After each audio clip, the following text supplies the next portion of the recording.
Hi, welcome to our series, WTF is Happening to Me, the hormone symphony no one told us about. I'm Amy Levin, joined by the amazing Dr. David Kemnitzer. He's author of Why Are Your Hormones Moaning? In our last session, Dr. David talked about how creating this space in our awareness helps us learn, heal, and self-regulate. And today we're going to kind of pick up and go into what there is a term called conscious sexuality. And many of us have an idea of what sexuality is. But today we're going to extend that conversation to open it up to something that I think is very important, not only for myself, but for many people I talk to, and what is conscious sexuality and how it can be lived in our everyday lives. And so, Dr. David, thank you again for being here and being part of this discussion. And so the first question is, if you wouldn't mind kind of giving us your definition of conscious sexuality. Sure, I'd be happy to do that. And good to see you again, Amy. And I appreciate the opportunity to be in your hands and see where you want to take the conversation. And so I want to relate this first back to some prior conversations where we talked about the difference between optimal and statistically normal. And we were talking about in the past sometimes how when you go to get lab work done, and you have a feeling there's something not quite right with you, with your body, and you get lab work done, and the doctor tells you that everything's normal, there's nothing to worry about. It's important to understand that what is being called normal is being derived by a statistical average of Americans who are not in very good shape. You know, worldwide, we rank toward the bottom in terms of health levels, even though we spend 3 times as much per capita on every person in our country than any other country. And so there's a tendency for people to give their power away to statistics and to not really be conscious about the difference between statistical averages and what is optimal or what is possible. And so we stop being committed, or we don't believe, or we don't even consider the possibility of these higher possibilities. And so we lower our standards without even knowing that we're doing that, and we pay a really heavy price for that. And you can extrapolate that same abdication of your commitment to excellence, what we're talking about, how it could easily happen in health, in relation to your health, because you've unwittingly bought into the idea of statistically normal being what you're after. And so if that's what you're after, okay, I'm not judging you for that, but I just want to make sure that before you surrender to that, that you know there's a big difference between a statistical average based on sick people and what you might really be after. Uh, and so if you take that, the elements of that discussion, and then you extrapolate that into the area of sexuality, just take what I said and triple it. Just triple it at least. Because as unconscious as most people are about optimal laboratory results for their health, they're at least 3 times more unconscious about what's possible in optimal conscious sexuality. And so what people settle for in relation to sexuality, I say, is basically the same game. You're comparing yourself to a culture that's dysfunctional in their level of awareness and practice of sexuality. And it's even worse than that, because that level of unconsciousness and limited ideas and standards um, leads to a tremendous amount of negative sexual experiences in people's lives, and very often even what would be considered sexual violation or sexual abuse, to the point where, in the subconscious mind at least, sexuality starts being associated with a lot of negative experiences and painful emotions and memories and ideas. And then there's the distortion of how sexuality is represented in movies and televisions, and it goes on and on and on. And so I think any discussion about conscious sexuality, for it to really be powerful, we need to start there, because it would be great if we were starting with a clean slate. You know, if a healthy baby could speak English and it was appropriate to have a conversation, that's one thing. But, you know, it'd be nice if we could start at the beginning, but we're not at the beginning. We're stuck in the middle. By we, I mean the collective cultural we. We're stuck in the middle of a lot of misperceptions, a lot of limited ideas, a lot of uh, disappointment, a lot of emotional pain, sometimes even physical pain, sometimes even shame, uh, uh, guilt, um, uh, all sorts of things that really make it a hero's journey to even get to the point where a commitment to becoming more sexually conscious is really taken to heart. And it really is, I really admire and respect people uh, who are open to that possibility and believe that they deserve it, even though they might not know how to connect with it, who believe they do deserve it and that the information is in the universe, it can be accessed, uh, and that it is possible, and that there's all sorts of benefits, both individually and to partners and to society, uh, to, for conscious sexuality to be much more present in our lives. And so I wanted to say that as a preamble. I And think so that's important, and I'll just say, I kind of rephrase what you said from my understanding too, is if I'm watching Tom Cruise in Mission Impossible, I know without a doubt that if he fought 10 people with one arm tied behind his back, ran out, got hit by a car, got back up, went across the street, had to jump a train, that is not practical. And a child watching it would, if a child had no discussion around that, might go, wow, that's cool. And most parents would say, it's a movie, it's not real. But the kid's going to jump off the couch one time, get hurt, and go, oh, maybe that doesn't work.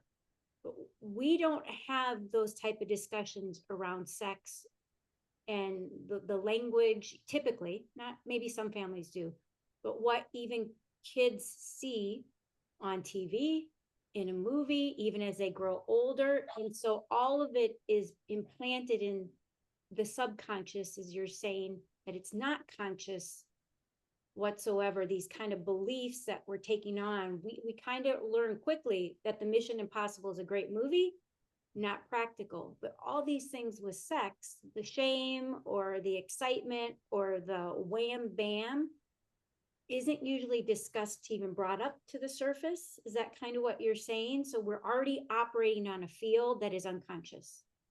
that's an expression of, that's one expression of what I'm saying. Yeah. Yeah, Okay.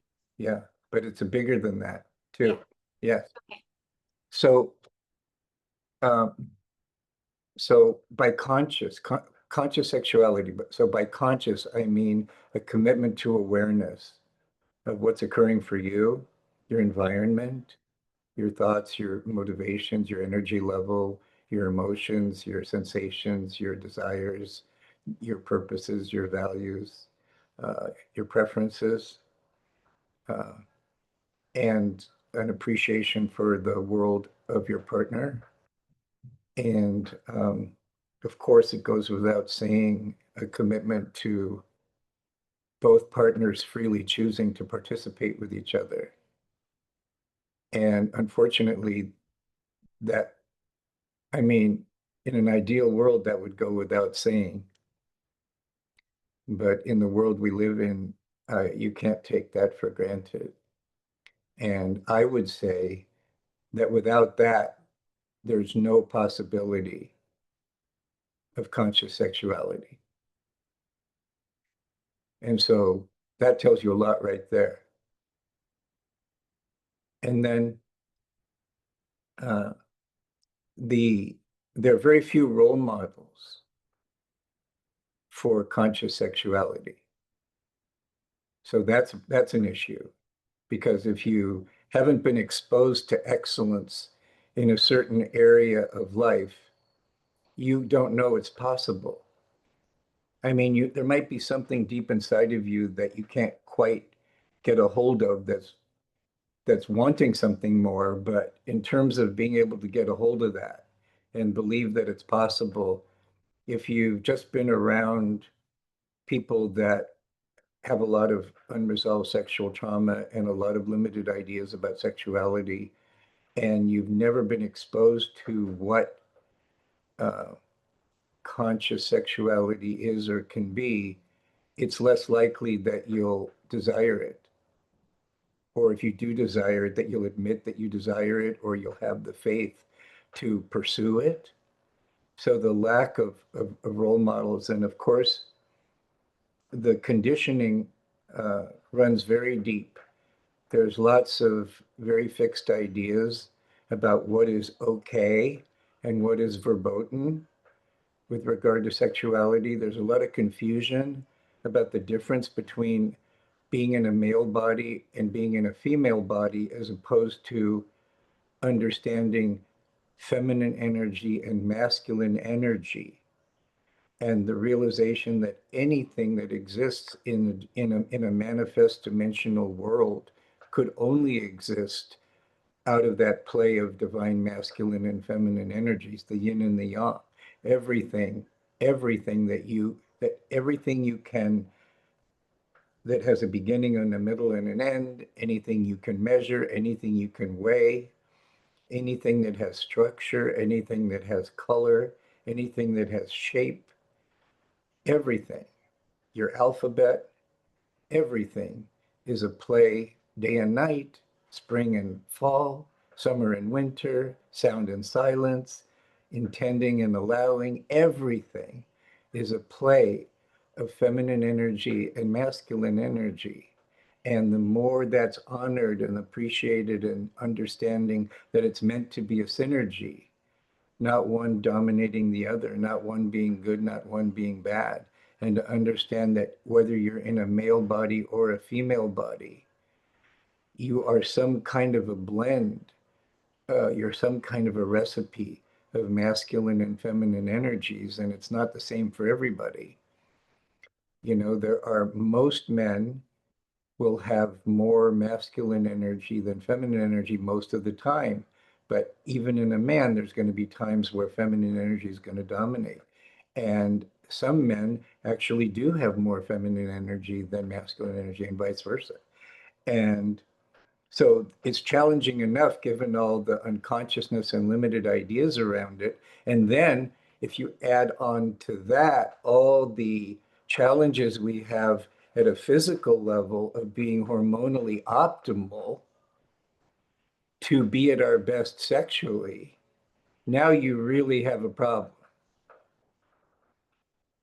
So the combination of it not being okay to talk about it, combined with the lack of understanding about everything I've just said, combined with the incredibly low standards that we have in this culture uh, about what's possible sexually and what we're willing to tolerate. and put up with in our terms of our own choices about who and where and when and how we want to be that intimate with another person's energy, that we want to be that open to share our energies deeply with another person and vice versa to receive that energy. Is this a person you want to merge with their energy? Do you admire and respect and enjoy that person's energy enough that you want to be more, you want to dance with that more intimately? Most people don't ask that question. And then there's the whole responsibility factor of being able to engage in the whole thing with responsibility and no victimhood or martyrhood or victimizer energy or rescuer energy or self-pity or have to or should or must. Um, all of these things make it less likely for a truly satisfying sexual relationship, whether it's with yourself or with someone else. And I would say with women, especially because so much of their sexual organs are internal. And uh, unless you've really taken the time to really explore your female anatomy from a sensory point of view and find out what different things feel like and different parts of your sexual anatomy, and to be able to consciously breathe and modulate your sensations. Um, it's really quite a heroic journey, I would say, to go through everything you have to go through to get to the point where you're open and interested and committed to conscious sexuality.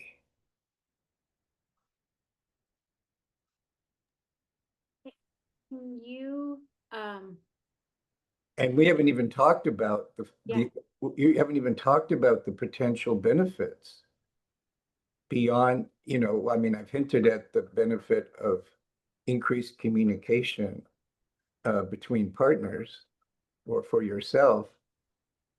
So just pleasure and bliss and enjoyment. But there's other potential functions of conscious sexuality as well. That energy can be used for healing.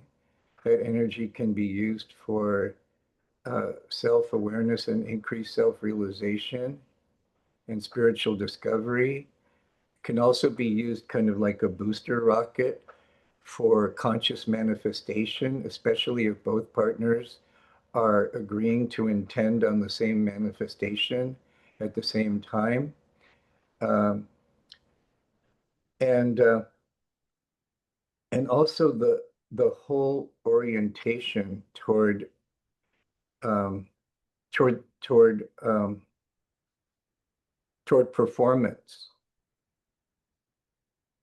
you know, and being in your head about, well, am I going to come or not, or or how am I doing, or what, or getting lost in a kind of getting away from your body experience and getting lost in fantasies.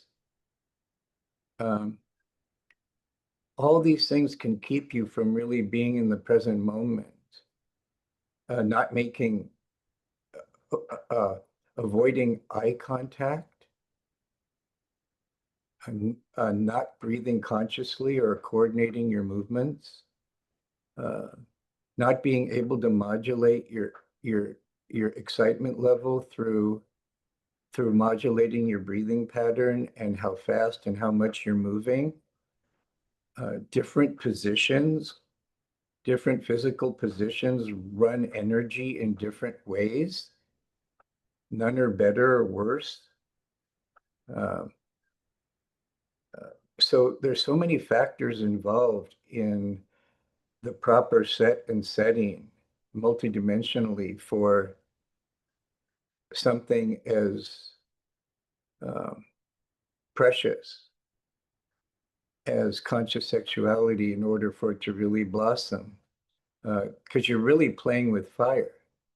You're really literally playing with life force energy, and it can be used and it can be abused. And that's why some of the most devastating traumas, if they're unresolved, are sexual traumas, because you're dealing with such a primal life force energy that's so much deeper than your thoughts that come and go or your emotions that come and go, but you're really dealing with a very primal life force that actually generates the possibility of true creativity, whether it's creating another life form in a baby, or whether it's birthing new possibilities in other creative endeavors.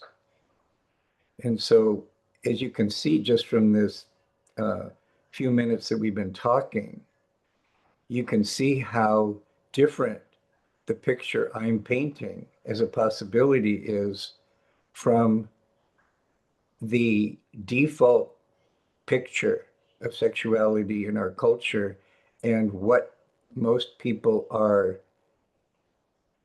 believe is possible or committed to, or or, e or even are up to at all. You had mentioned earlier, and I love this because you've seen it as a doctor from day one. What would you have said? What surprised you most from being a Oh, doctor in day one to day, 5 years later, that you went, whoa, I yeah, had no yeah, idea. yeah. Well, now it's 38 years later, but this hit me pretty early. I would say if you had asked me back in 1987 when I started in private practice, because my practice has probably been about 75 to 80% female. So I've had a chance to interact with thousands of females over the years. Uh, and if you had asked me in 1987 as a young doctor what percentage of females that I would come into my practice would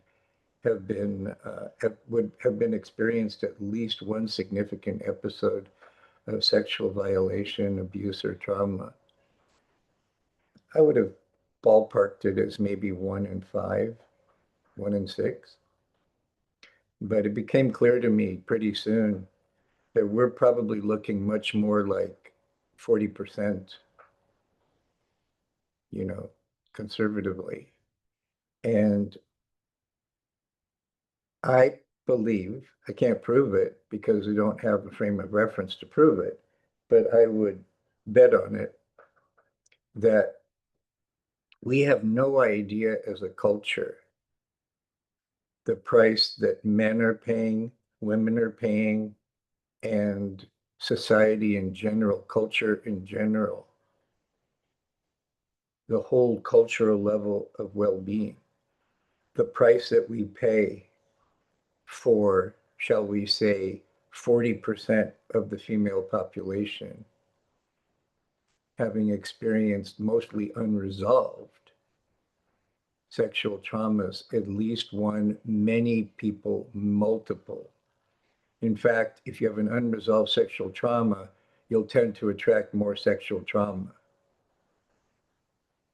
Can you explain how that happens or why it happens? Well, Those I crazy. think I've been talking for the last 20 minutes about why that happens. It happens because we have no appreciation for what we're dealing with. We're dealing with a life force energy that is so primal, so powerful, and we don't we're like kids playing with dynamite. We we didn't grow up with the user's manual. We were given this body, and not only were we not given a user's manual, but it's way worse than that. We were given a really distorted user's manual. And this is really important to understand, because if you were left to your own devices and there was no cultural conditioning, no religious conditioning, nothing to guilt or shame you, your natural intelligence would probably realize a lot of what I'm pointing at eventually. It's natural. It's in your nature. And if you can't work with that sexual energy in a conscious way, either through conscious sexual activity or by transmuting that energy into other chakras and for other creative pursuits, you're not going to be a happy camper. And not only are you not going to be a happy camper, but you're probably going to be a very dysfunctional human being because it's that primal. The energy is that primal. And then if you combine it with the hormonal disaster that I've talked about many times, you have an accident waiting to happen. I think you mentioned something. Well, first of all, just saying thank you, because we come from the act, well, not everyone, but the most people come from the act of sex. I guess you could Become what? from the act of sex, right? As a human, we have an act of sex, and then we are grown in a uterus, and we're born. Although unfortunately that's happening less and less. You know, Yeah, because of the hormonal catastrophe, because of the toxins, et cetera, more and more people are having to go to IVF,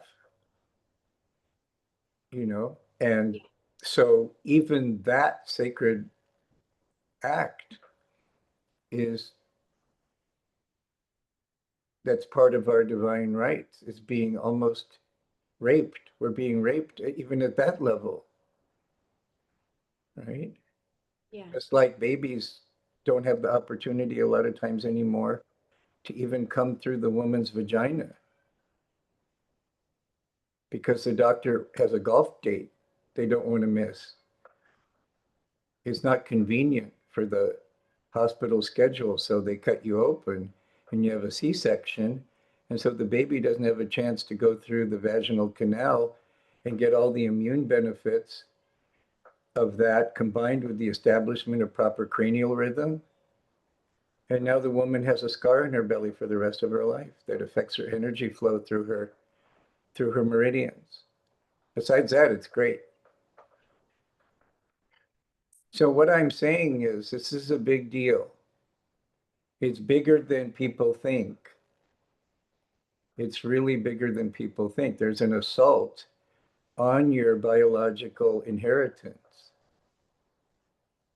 and you're saying it's not on many levels, not just on the physical level, right? On the Yeah, emotional, look at the everything. look at the distorted images and ideas that the average person in our culture grows up with about sex and sexuality and um, these man-made images and ideas and rules, some of them just misguided, some of them maliciously implanted to make it easier to control you and get you to spend money on things that you otherwise wouldn't, and to need more medications, and it goes on and on and on and on and on. So it's a big deal because you're dealing with a fundamental life force energy.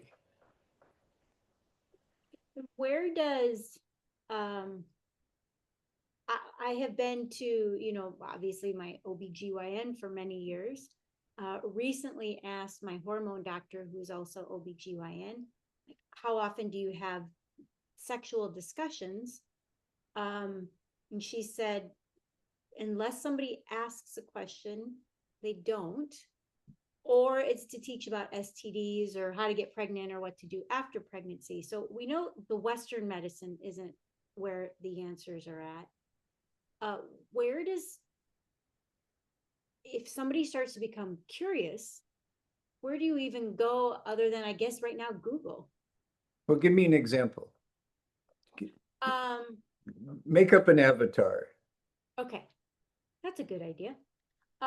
Let's just say we'll go mid 40s, and she realizes that she's attracting the same type of partner. Let's not even go with sexual trauma. Let's just say, per se, like a physical, like rape or some sort. Just give me a vignette. Yeah. So she really feels like the act of sex is quick, not enjoying it, is often in her head, and can't even understand how to get out of her head to into her body to enjoy it. Okay, and let's say let's say I was this person's doctor or Yeah. guide or coach or whatever, and she was willing to talk about it. That's the first thing, willing to talk about it. Yeah. Okay, but I mean, is that the assumption for the Yeah. vignette? Yeah. That difficult to talk about, but they're finally like, I'm willing to talk about it. Okay, Willing to open the door. okay.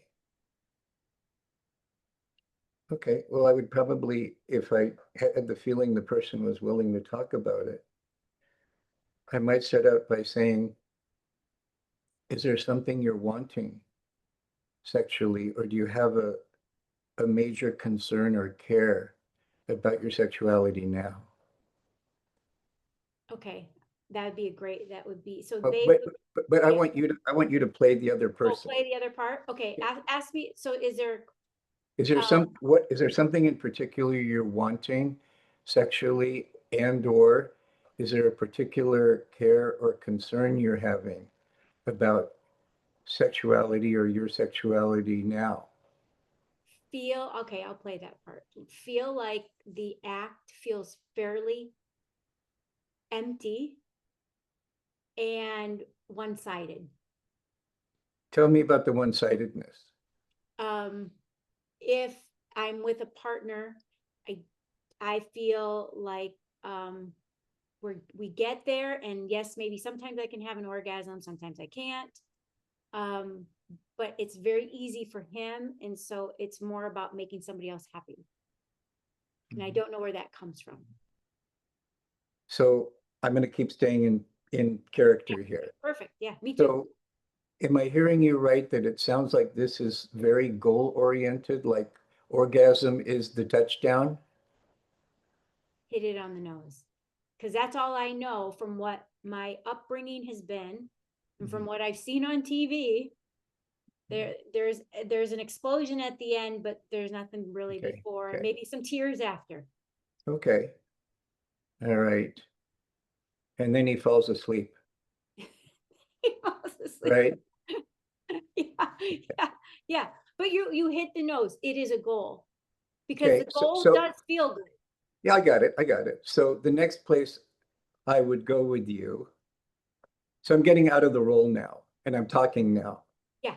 The next place I would have gone with you is two places I would have gone with you. I would have gone with you. Have you ever considered the possibility that sexuality could be like a dance, like a play, where you're not trying to get to the end of it, like a movie or something, where you're not trying to get the end of it, but what you're looking for is you're looking for an enjoyment through the whole thing that has a certain flow to it, a certain rhythm to it. Have you ever considered that? That my guess is, from this particular Yeah. perspective, it would be no. Okay, so I would start to Yeah. plant possibilities. And then the other thing I would say is, have you ever taken time by yourself to self-pleasure and find out more about your own body and what you enjoy, what makes you feel good? And depending on that, person would say yes. Um, and I'm just going to go back into that And role. then I would go back and say, but has that been goal oriented? Then I'd say yes. Okay, so I would say, are you interested in my advice? That's a good question too. Yes. Yeah. You know, Mark Twain once said, I finally learned toward the end of my life to only go where I'm invited. So I would say, this is what I want you to do. I want you to get, on your smartphone, I want you to set your timer 3 times a week for the next 4 weeks for 15 minutes. So that means you're taking 45 minutes a week for the next 4 weeks. So that's a total of 3 hours. What I want you to do is make sure you're safe and undisturbed and completely private. And what I want you to do is let go of any attachment to having an orgasm or not. And what I want you to do is I want you to very slowly start touching your body, not to try to accomplish anything other than to become aware of sensations and what you enjoy. That's the entire purpose of it. Let go of your goal orientation and just learn about how your body responds to different kinds of touch in different places, with different amounts of pressure, with different speeds, with different movements. Just study it like you're curious. And that would be a very strong suggestion because remember, I said that conscious sexuality has to do with aware sexuality. So far, what I've done to this avatar is I've reframed two things,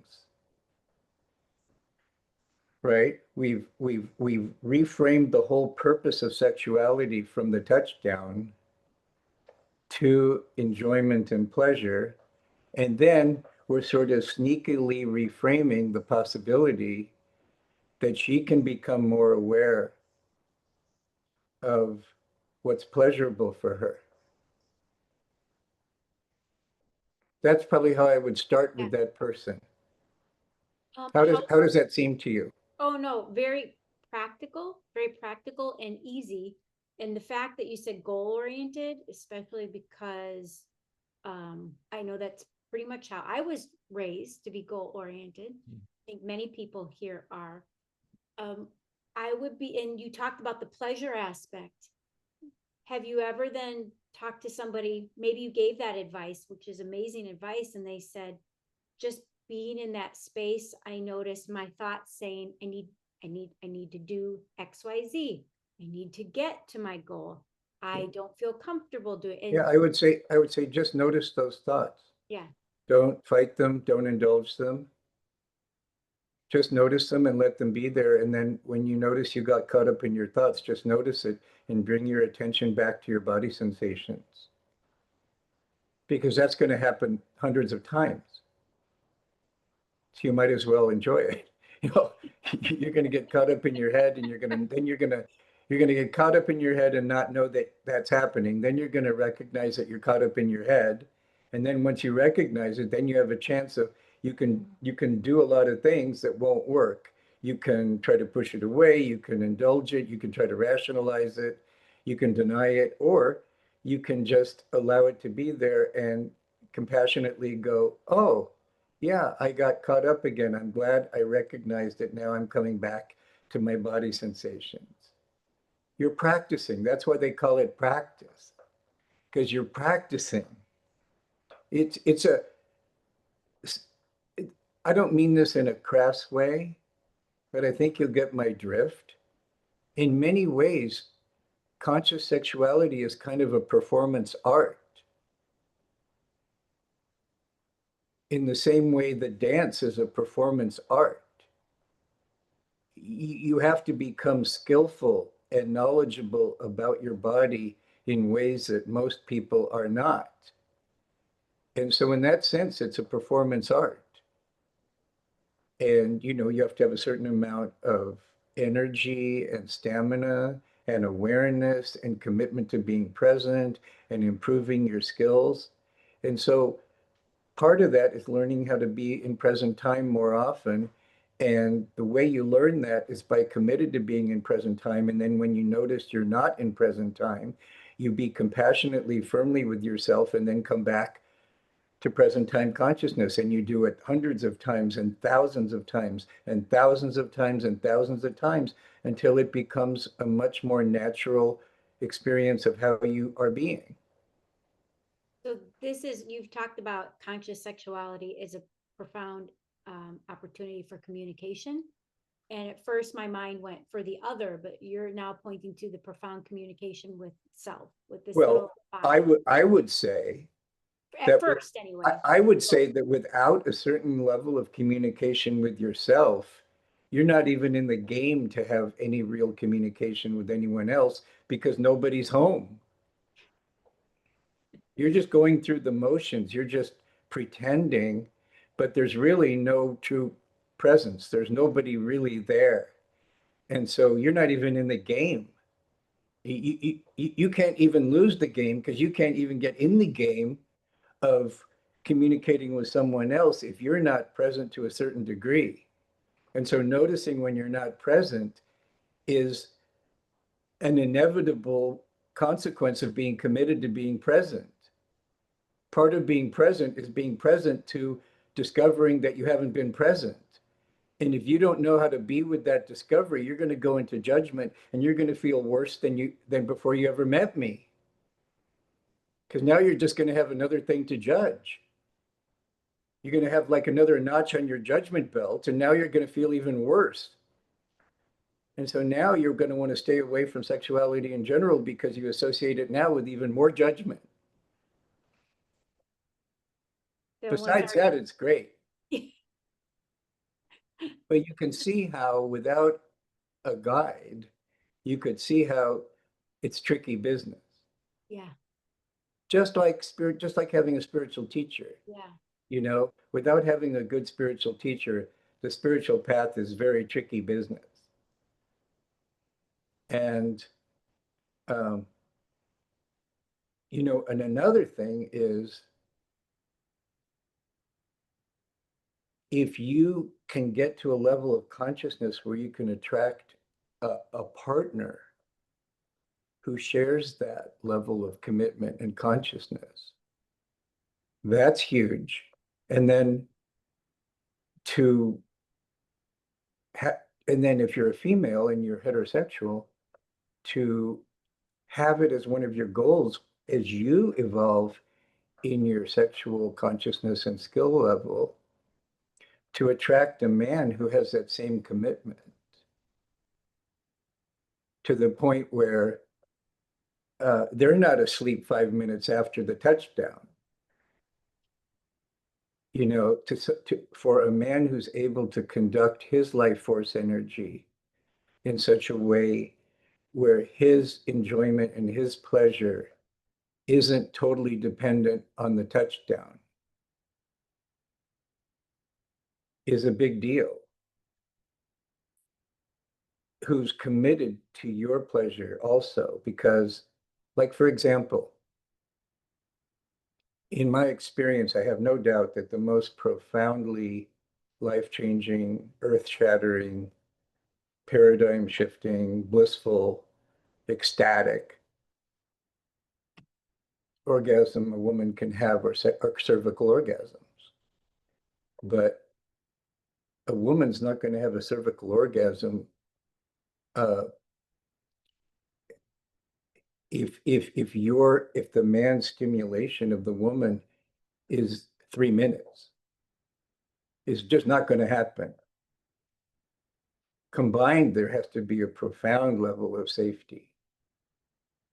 Profound level of safety.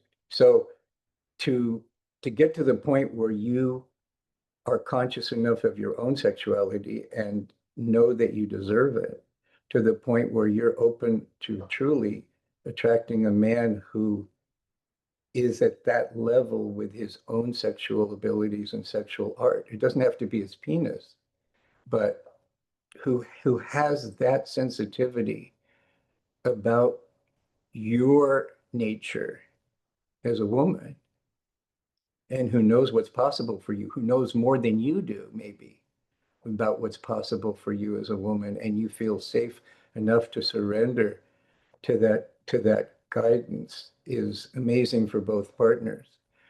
But most people, this isn't on the map. And if it's not on the map, the odds of running into it are really low. And becoming the person you need to be to attract that kind of a partner isn't going to happen by itself.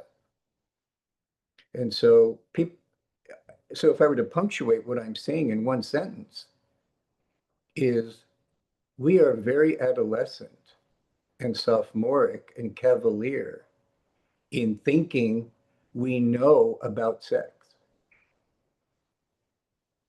And if you think you know about it, you're not going to be open to learning more about it, right?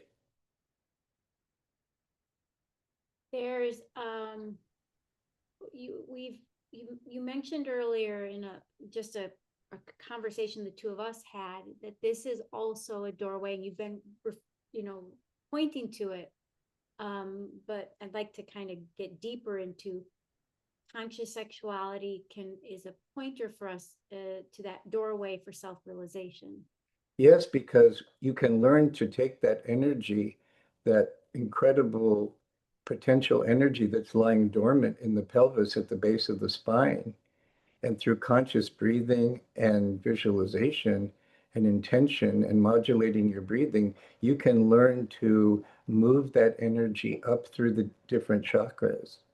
And by doing that, there's a natural unfoldment on many levels. And Is that often through breath? it's through a combination of breath and focused intention. Yes. Yeah. In fact, there are tantric exercises where at the same time, uh, the two partners are imagining energy going up the spine and then down the center, down the front of the body. And so there's lots of ways to move that energy, but you've got to be able to be with it so it is strong enough that you know it's there, but it's not so overwhelming that it blows you away. And so you can learn to do that by modulating the quality and the depth and the speed of your breathing pattern.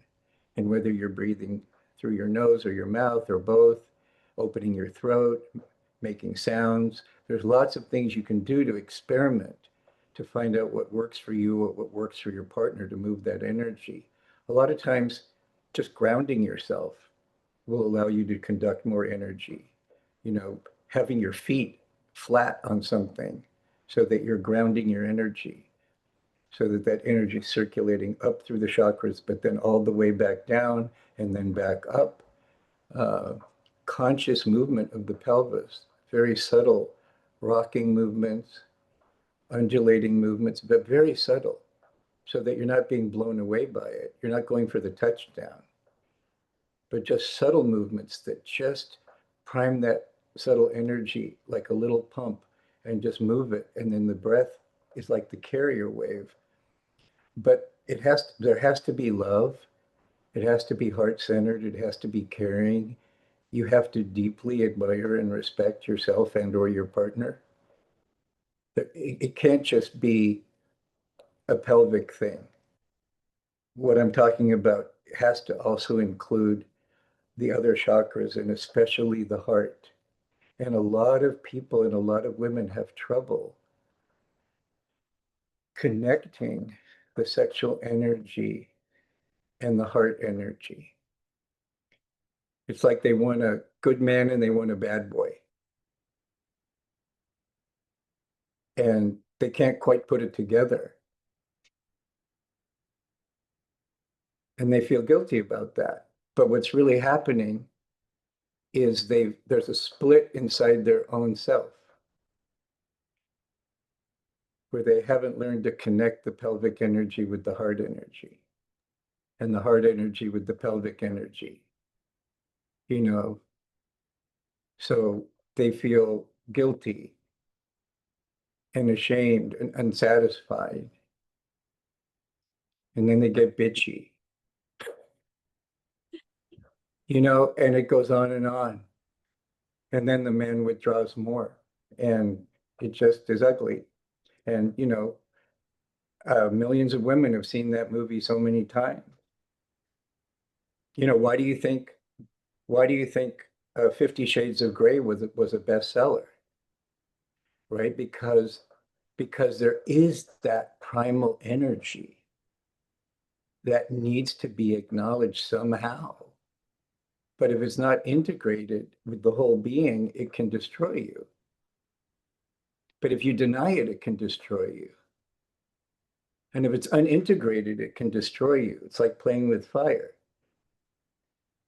And so this whole discussion is designed not to give people answers, but it's designed to invite them into a space of considering things they haven't considered before. Because we're not starting from a clean slate. We're starting from a very conditioned, brainwashed, traumatized population. And if you don't understand that and you don't have the kind of compassion for yourself that you would have for your best friend, if you knew that your best friend was conditioned, hypnotized, traumatized, you're not going to get very far. And that's why awareness alone isn't enough, because if you start beating yourself up for everything you start becoming aware of, now you're going to feel worse than before you ever heard of me. And so I don't want to open that door without being responsible uh, for beating the drum over and over that awareness without acceptance is hell. I'm going to say that 2 more times. Awareness without acceptance is hell. Awareness without acceptance is hell. So you're asking for trouble. If you say you want to become more spiritual, that means you want to become more aware. And so if you're telling the universe you want to become more spiritual, but you're not willing to let go of your judgment, you're going to just suffer more than before you ever heard of the idea of spirituality. And so it's a big responsibility to choose to become more aware, or else you're going to be a victim of your own judgments. Because now you're going to have more things to judge. That's how it works. Yeah. The spiritual path is nothing if not an increase in awareness. And so now there's a choice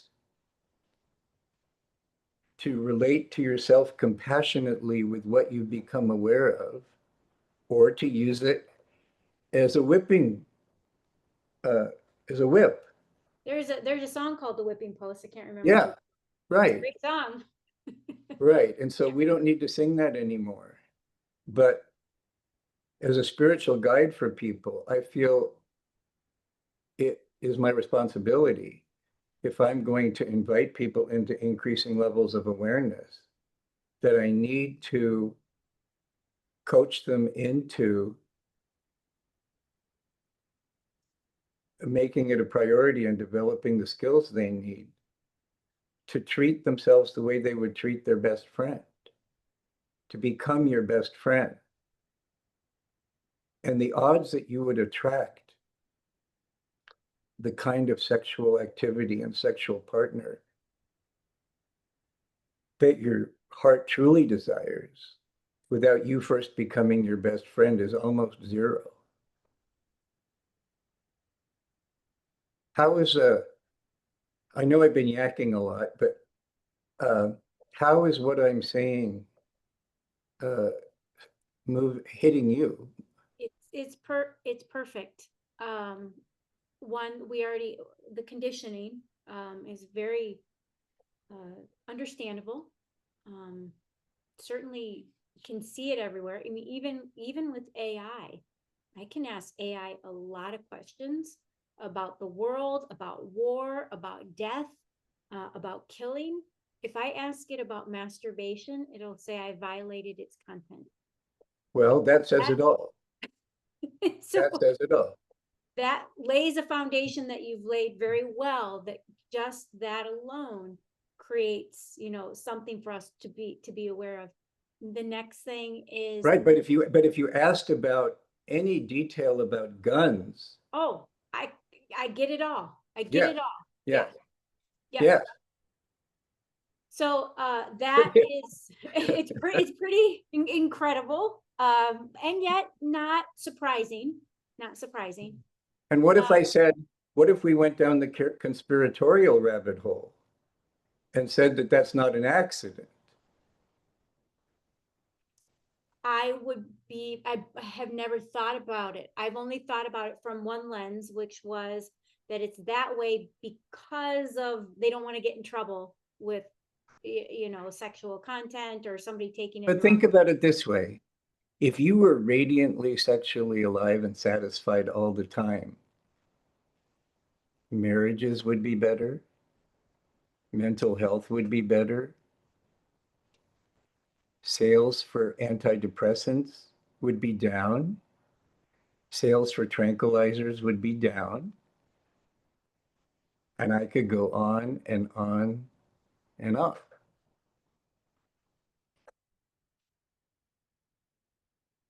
That Wars, less people would be willing to go to war.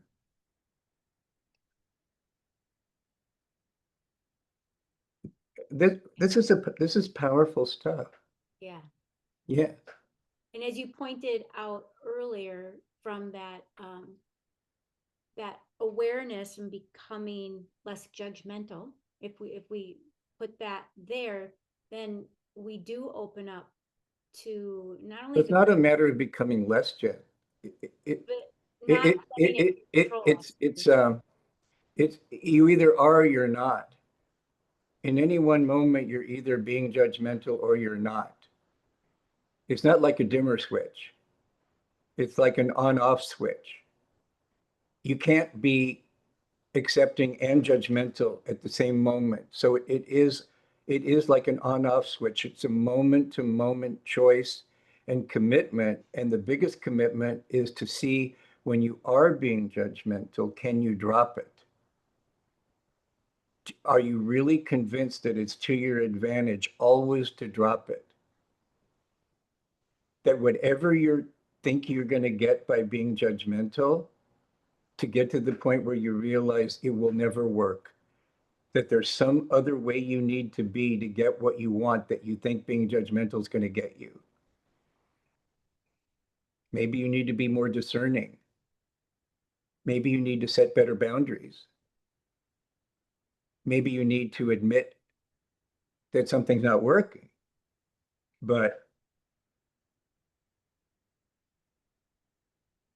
if you think about the word sin, not like in judgment, like it's bad, but if you think about sin being like an error, like a misperception, like missing the mark, like if you take away the judgment about the word sin, that's what sin really means, is to miss the mark, is to not see clearly, to not, it's not work, it doesn't work. It misses the mark. It's not effective. It doesn't work in reality. Okay? So if you think about it that way, the most basic sin is judgment because it closes down your heart. And anything that closes down your heart closes down your connection to Prime Creator, to the Holy Spirit, to true virtue, to the center of your soul, to unity, to love, to life, to respect, to true honesty, to true balance, to true kindness, to compassion. And so, if you just look at it in a technical way, the basic sin, the basic error, the basic spiritual confusion is the idea that somehow you or other people or life is going to be better off by you judging. And if you realize that maybe what you're really after is discernment, then maybe you might be willing to drop judgment. But I can talk to you about the benefits of dropping judgment till I'm blue in the face. But if you don't believe that you can replace it with something that'll actually work better, you won't drop it because you need some way to guide your life. And if your default setting is the only way to guide my life is through judging everything and everything about everybody, including me, I can talk till I'm blue in the face and you'll never drop it. You've got to realize that you don't need it. That the heart combined with the mind and the body has a natural knowledge, has a natural discernment, a natural wisdom that will guide you. You're not going to end up being some amorphous jellyfish. There is a divine design, and you don't have to play God and judge everybody and everything in order to have a false sense of control, because that's not going to get you anywhere except a lot of suffering and a lot of things that won't work in your life. And until you realize that, it doesn't matter what you do. It doesn't matter how many seminars you take. It doesn't matter how many push-ups you do. It doesn't matter how many boob jobs you have. It doesn't matter how many orgasms you have. It doesn't matter. If your operating system is judgment, if that's your default setting, what did Jesus say? Take the splinter out of your own eye first. What's he talking about? He's talking about how you're not seeing clearly. You're seeing through a judgmental lens. You don't know anything about reality. All you know is your own judgments, your own human constructs, your own thought forms, and you think that's reality with a capital R, but it's not. If you want to know what's real, stop making shit up and see what's left. But you can't stop making shit up until you realize you're making it up. You're making up all these judgments. In fact, you're making up the idea that there's a God that's judging you. You're even projecting your own judgments onto God. Besides that, everything's fine. And so until you realize and start to unwind this tangled web we've woven with compassion, with compassion, with compassion, it's like there's no way you're going to let your parents off the hook for not being more enlightened and being able to give you the love that you wanted, until you realize that given the way the world occurred to them at the time, they did the best they could. And if you're projecting the limitations of your early authority figures onto God, that's a problem.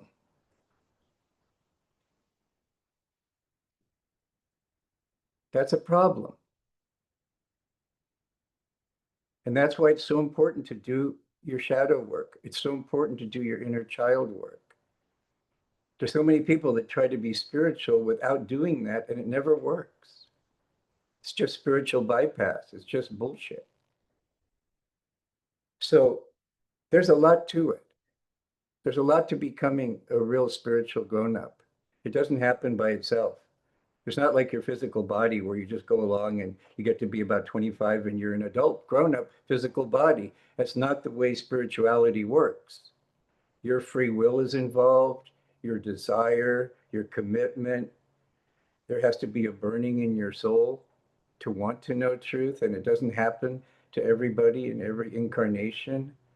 A lot of times you got to burn your finger on the stove a few more times,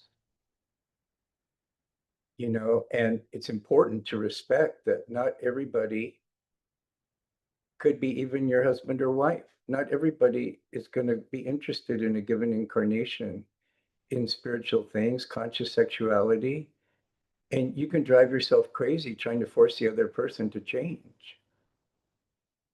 You can really drive yourself wacko rather than you being the change you want to see and then letting the chips fall where they do.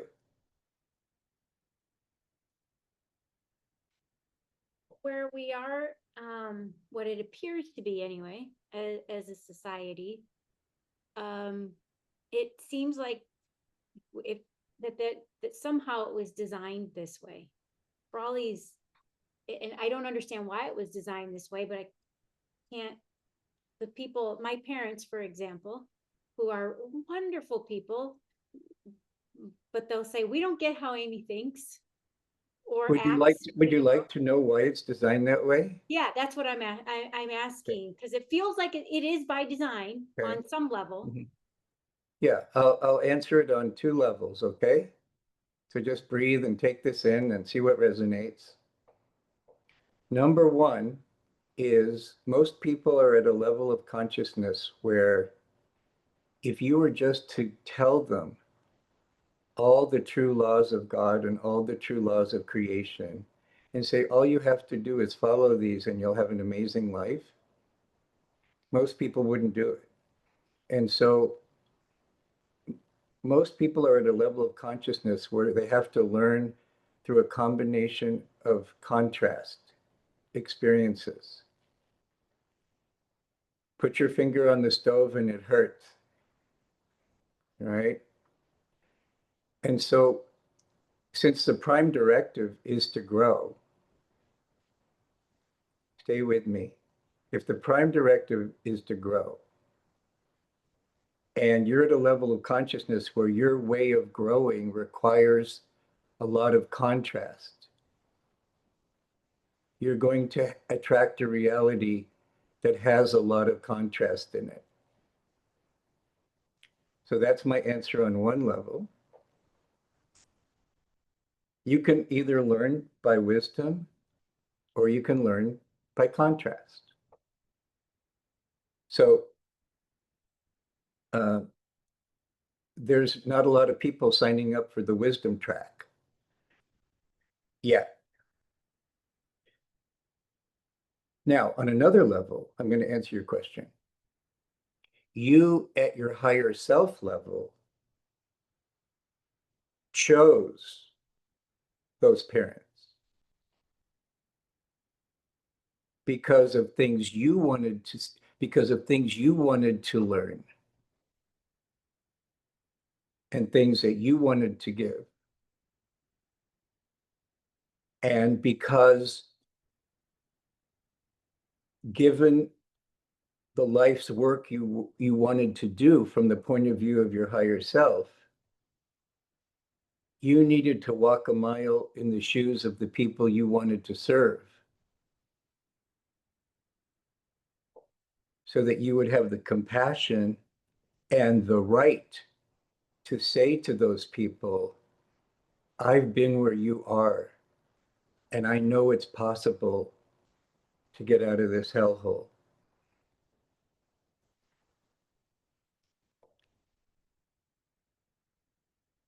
So when you understand it from both of those levels, it's very helpful. But you don't have to learn by contrast. The more you understand the laws of God and creation, and the more you love them, and the more you want to use your free will to harmonize with them, then you don't need to learn through contrast.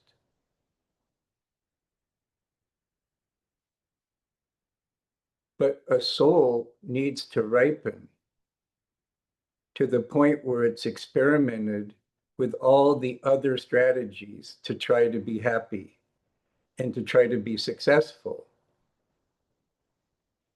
And a lot of people, because they aren't committed to learning through wisdom, they have to learn by hitting bottom. And it's either going to kill them or they're going to find something. They're going to find a humility to say, given my operating system, I can't do it on my own. All the options that are on my menu, none of them work. And I don't know what else to do. Help me. And when that call is sincere, the universe will respond. But you don't need to wait to hit bottom to have that sincere, humble call to the universe, but most people do because they're at a level of consciousness where they need to learn by contrast. There's an old expression, if you don't hear the whispers, you have to hear the screams.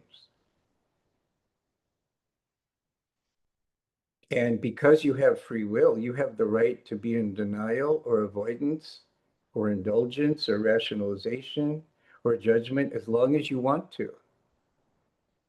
You know, there's an old spiritual expression, God's house is a house of many mansions. In other words, whatever level of consciousness you are in, there's going to be a universe for you to experience things that are appropriate to that level of consciousness. God will never forsake you.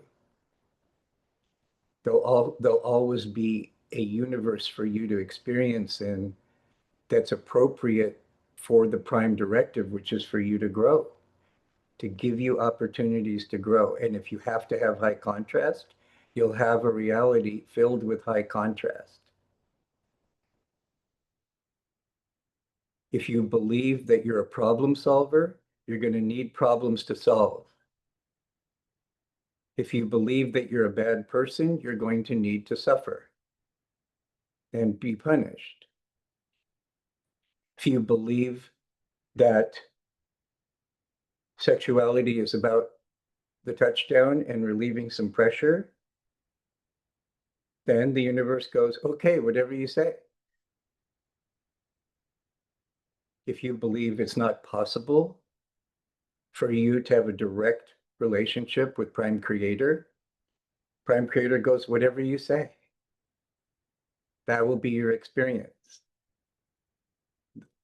There's no judgment in Prime Creator.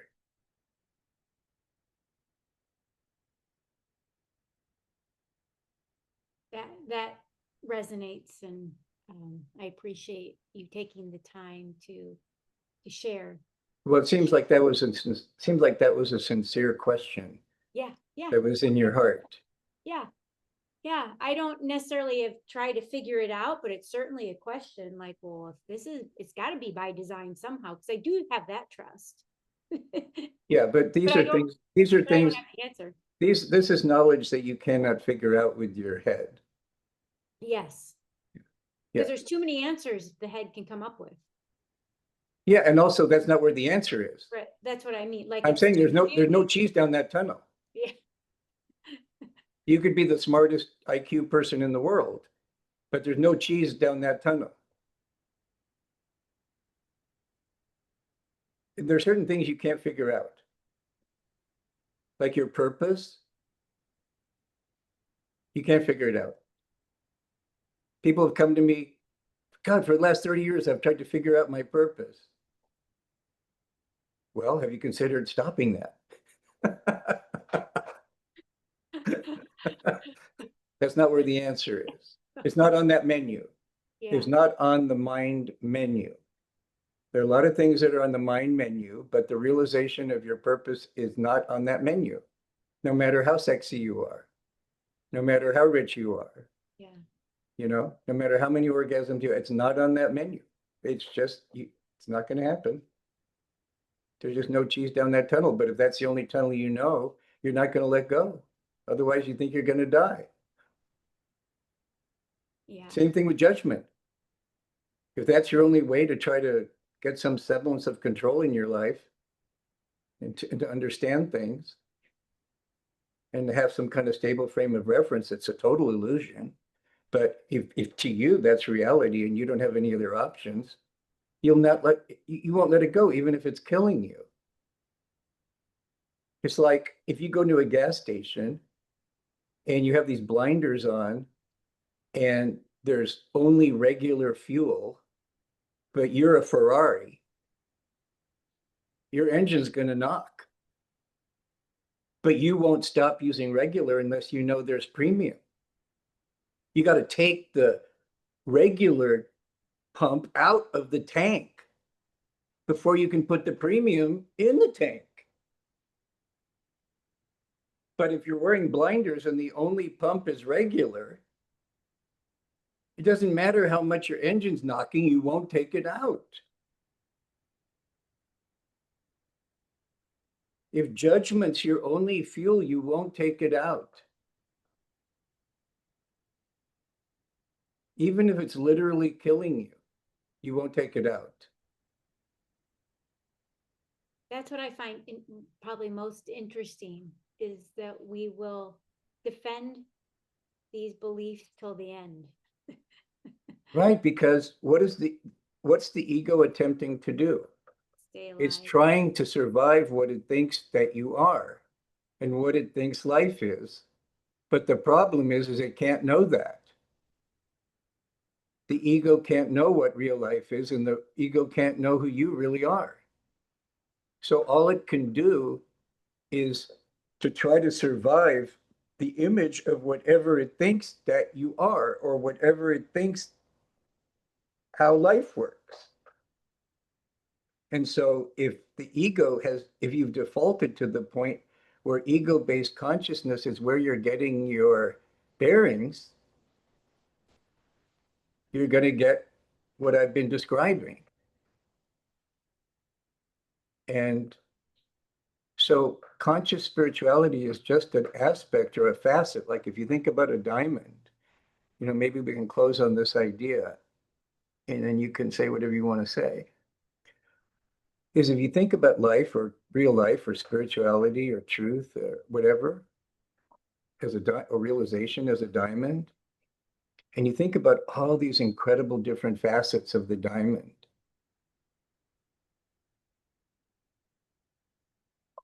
all of these different facets of life,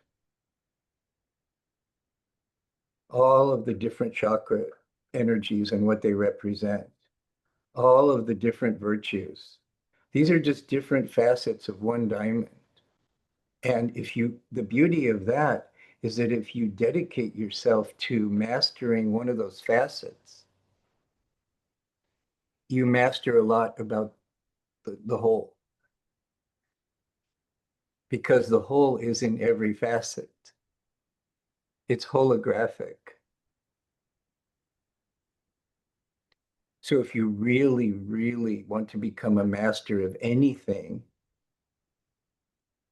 you either consciously or unconsciously are learning about the laws of God and creation, because otherwise you wouldn't master it. You wouldn't be able to master it, whether you consciously are aware of them or not. Somehow a part of you knows it and is able to act that way, and think that way and perceive that way, because otherwise you wouldn't have mastery. Because things are masterful when they're in tune with the laws of God and creation. When they're out of tune, you get dissonance, you get unworkability, you get pain, you get suffering, you get efforting, you start making shit up. Okay? You get reasons, you get excuses instead of real results. And one of the things I think that's tragic about the way our culture is currently set up is people are supposed to go through college where they get all this conceptual knowledge, and then they're supposed to go into the world and get a job and produce results. What happened to apprenticeship? What happened to that? What happened to having a mentor? What happened to that? Where'd it go? I think our society is so afraid of being dominated, taken advantage of, that people's lives are so organized around avoiding being dominated that the idea of mentorship and discipleship is too scary.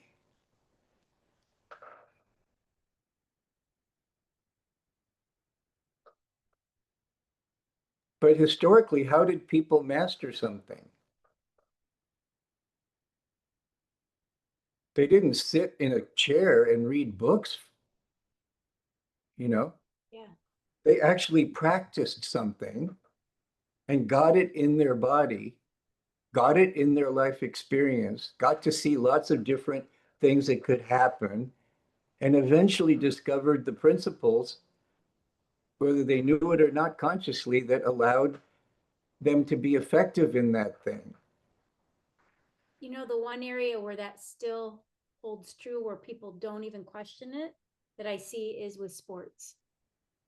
You don't get to the next level of sports without a great coach, without a great trainer, without putting it right. Like nobody would say, I'm going to become the number one soccer player, football player, without knowing they're going to have these people that help I them. think you also see it in dance, Yes. Yeah.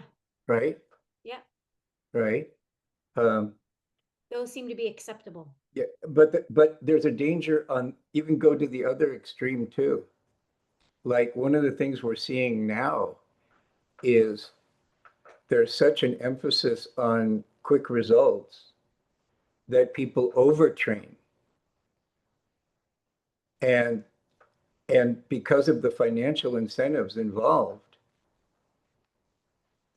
it's rare that a coach will tell you you're training too much. Take a day off. Take a week off. Think about the increase in all the energies, all the injuries now in tennis, in football, all this over dance, all this overtraining. This is this addiction to more is better. This is a lack of understanding of feminine energy, the importance of rhythm. You can't just be doing, especially as you get older. You can't just do. People don't realize that the benefits of exercise don't happen during the exercise. The benefits of exercise has to do with the way your body adapts over the next couple of days to the stress of the exercise. The repair, the recovery, the growth happens during rest, during sleep. But you see, the understanding of that rhythm, that's a feminine energy. Women have that into if they're not disconnected from their feminine energy, they have a sense of intuition, they have a sense of nuance, of rhythm, of timing. But again, their own sense biologically is being raped by birth control pills that just crash their cycle. This is deep. This is deep. This rape of the feminine is very deep. And this over patriarchalization of culture, we pay a very heavy price for that. Even the woman who wanted the touchdown, that's a masculine energy. That's, I want the goal. So this is very deep. And the culture is sick and it's breaking down. The main institutions, the main structures are dying because they have to die. They have to break down because they're not serving life. They're not serving where consciousness is going. They're not supportive of the prime directive of growth. And so they're breaking down. And so they have to break down. And it's good they're breaking down because they can't handle the new energies. But the question is the transition going to be graceful or is it going to be really rocky? And that's where humans have free will. They don't have free will about whether these structures are going to break down. It's in their nature, they're going to break down. But what are we going to replace it with? And how are we going to smooth that transition to minimize suffering? That's what we have free will about. And so if you put your attention on what you do have free will about and let go of what's beyond your pay grade, you'll be a lot better off. You'll be happier, you'll be more effective. And part of spiritual maturity is knowing what's in your domain and what's beyond your pay grade. Because if you spend your life trying to worry about or change what's beyond your pay grade, you won't have any energy left to be a good steward of what is in your pay grade. Like I have no control. I can attempt to influence it, but I have no direct control over how much value you're going to create for yourself out of this conversation. But I do have direct control over my intentions, my speech, my voice, my movements, my timing, my volume. my tone, my cadence, my commitment to tune into you, that's all within my pay grade. But if I'm trying to change things that are out of my pay grade, then I don't have any energy or attention left to be a good steward of what's in my pay grade.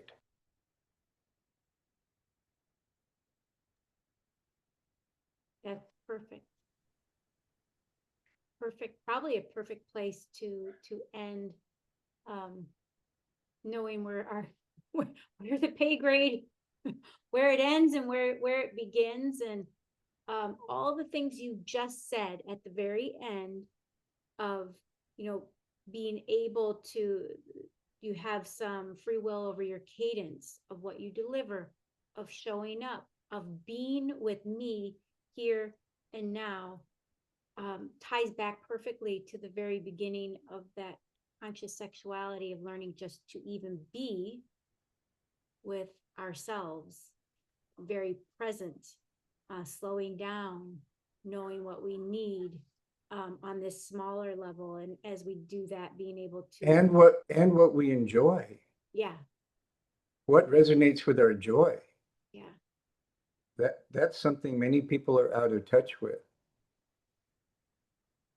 One of the assignments I give my advanced students is I want you to take out a yellow pad and write at the top of the page, that which resonates with my joy, and just start numbering down the left column, left edge of the paper, and anything that resonates with your joy, an idea, a food, a color, an activity, a philosophy, anything, a piece of music, a TV show, anything that resonates with your joy, write it down, because you're letting the universe know that that is something that's becoming more important to you.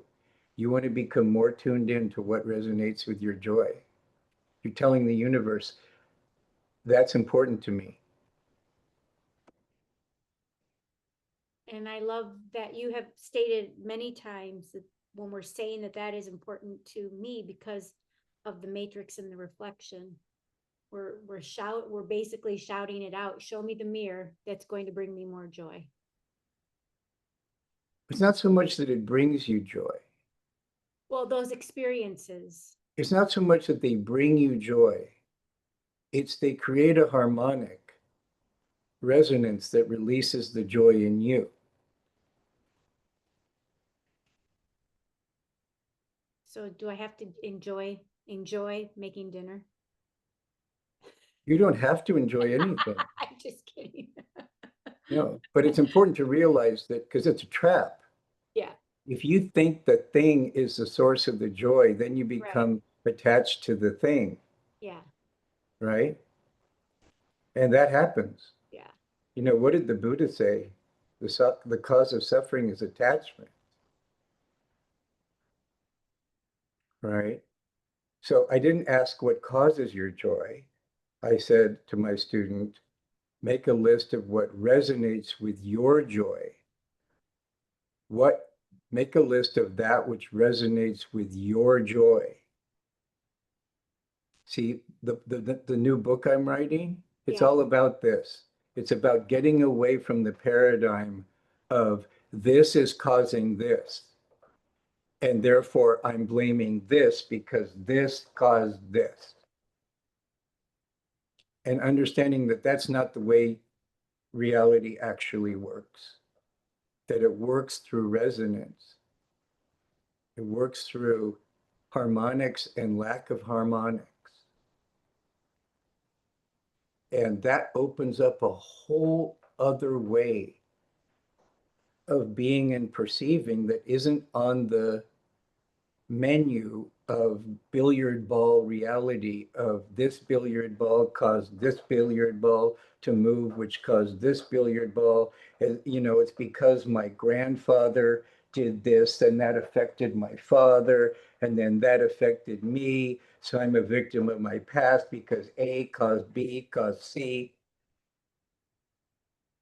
Now, that doesn't mean that we're not influenced by that ancestral lineage.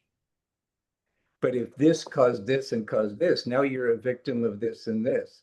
Whereas, okay, Now you're in a reality where there's a potential resonance with this archetypal pattern.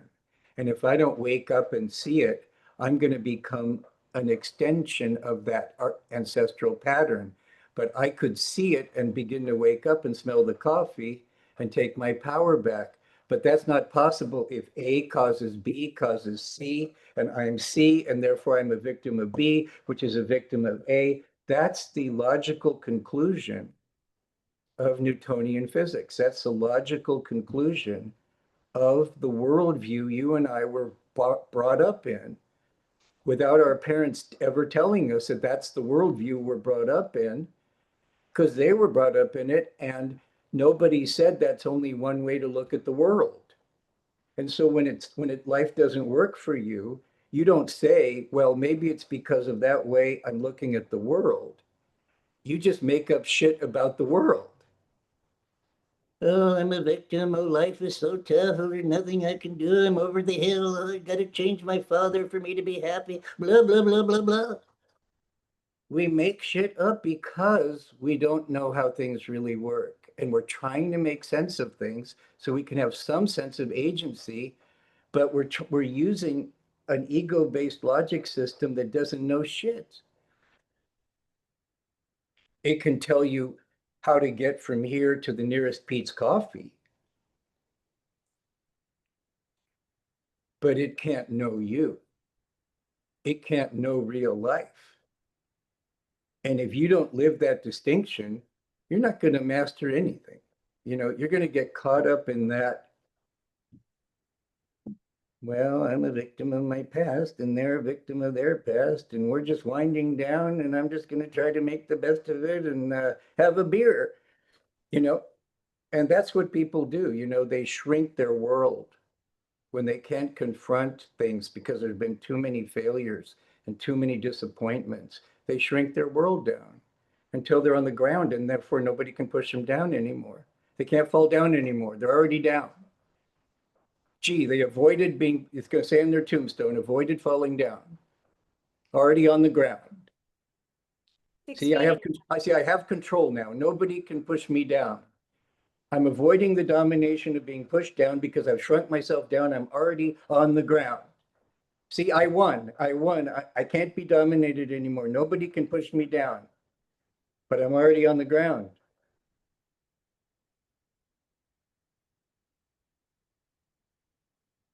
And so bingo, you get the booby prize. You get to say on your tombstone, avoided being dominated. Figured out a way to never fall down again. I just won't get up. I'll just shrink my desires. I'll just shrink my goals. But see, you have an innate desire to grow that's way beyond your pay grade. And so you're fighting your own nature. See, it goes back to this understanding of what are the laws of God and creation that are beyond shit you can make up. And then it's your free will to make up whatever you want. But it's also your free will to say, I want to know the laws of God and creation. And I want to experiment with, if I consciously choose to harmonize with them, I want to see if I'm a happier camper and if things work better. That's also in your free will. But unless you meet a weird person like me, usually people won't tell it to you this straight because they haven't discovered it yet, or they don't have a passion to share it, or they don't have an ability to share it in this way. But I'm giving you everything I wished I'd been given. See, remember we talked about why we would be born into a family where it didn't feel so good and we had a lot to learn and figure out so we could help other people with the same kind of things? Yes. Yeah, Yeah. yeah. See, you could take that point of view, or you could take the point of view, oh, I'm such a victim. I was born into that family. Oh, no, no. So it's your free will. But you can get so caught up in your stories and you can think you're so right And you can think other people are so wrong. And you'll get to say on your tombstone, I was so right. I was so miserable and I was so right. And I had a reason for everything.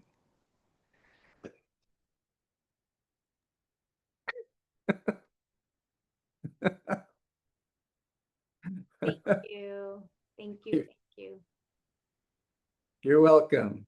So thanks for being with me and anyone who gets to the pleasure of listening and just being with the conversation and opening up some more questions for themselves or a different way to look and live. Always appreciate that. Yeah, and if people want, will you make sure that in the notes that people have ways to access me and my book? Yep. For Great. yes, we will. It'll be in there and look forward as you're writing to get your next book. Yeah, it's starting to pop. That'll be awesome. Yeah, I just listened. It's starting to pop. Yeah.